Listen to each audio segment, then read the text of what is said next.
And with that, the 2006 Ohio State football season is opened against Northern Illinois. Welcome, everyone, to another season-opening edition of Buckeye Football Weekly. Head coach Jim Tressel here to talk about the day's events. And the Huskies come in and present a pretty good challenge with enough skill out there to open some eyes. Well, there's no question about that.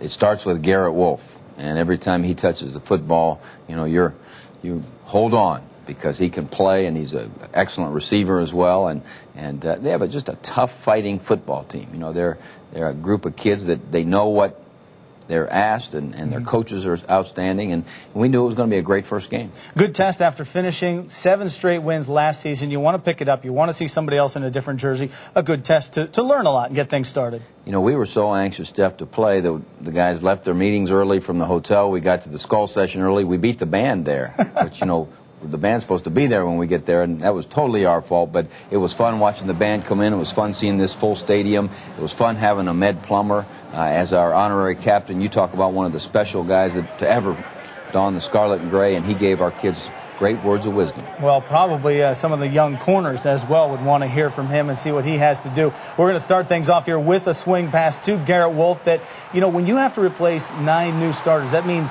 9 new tacklers as well. Well, that's right, and when you're tackling a good guy like him, it's a heck of a challenge. We had good pressure inside. I think we ended up 4 sacks. Quinn Pitcock and David Patterson and Vernon Golston and that whole crew, Jay Richardson, they were putting some pressure on people. Yeah, Golston had 2 in this game, and it's like, wow, look at this guy step up. Well, he's coming along, and this was the first offensive play of the game, and Troy did a great job reading it, and Brian Hartline made a fine catch, and it's good to see a rookie come up with a big play off the bat, and you see Antonio Pittman on the draw play, and I thought we executed pretty darn well, and we know we have to step it up a mark against the next group we play, but this was a good timing route, and all of a sudden we're in the end zone pretty quickly. Yeah, absolutely. 7-0 right from the jump there on the first offensive drive, and Troy Smith looks sharp. He's picking out his spots, and he's gunning the ball. He really is. He has a lot of confidence, and just like this number 1 for them has a lot of confidence, but Brandon Mitchell making a good open field tackle,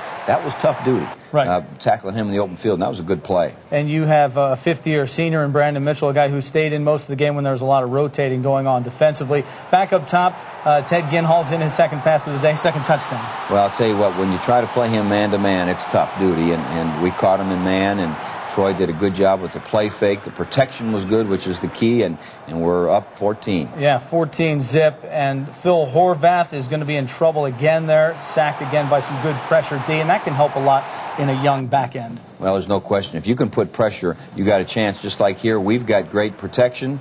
We can hit plays like this. Anthony Gonzalez with the touchdown, and 3 possessions, 3 touchdowns. I was sitting down there in the end zone. He's throwing it right at me. That's a strike on a bullet right there for 21-0. Now, there's a bullet right there that Larry Grant intercepted that bullet, and he didn't quite make it to the end zone, but Larry makes plays. He made some interceptions in the spring, and I think Larry Grant's going to be a good linebacker for us. He'll have to answer to his guys about getting run down by the quarterback. There's no question.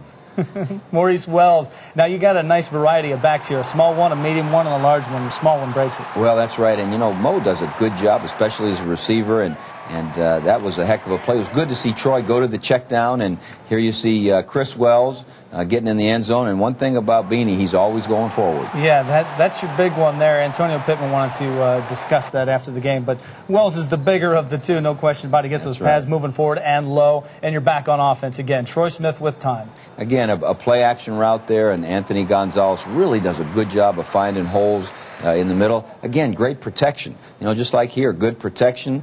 You see Brian Robisky hauling in the out route, and we got a lot of different guys involved, which was what we wanted to do, both on defense and offense.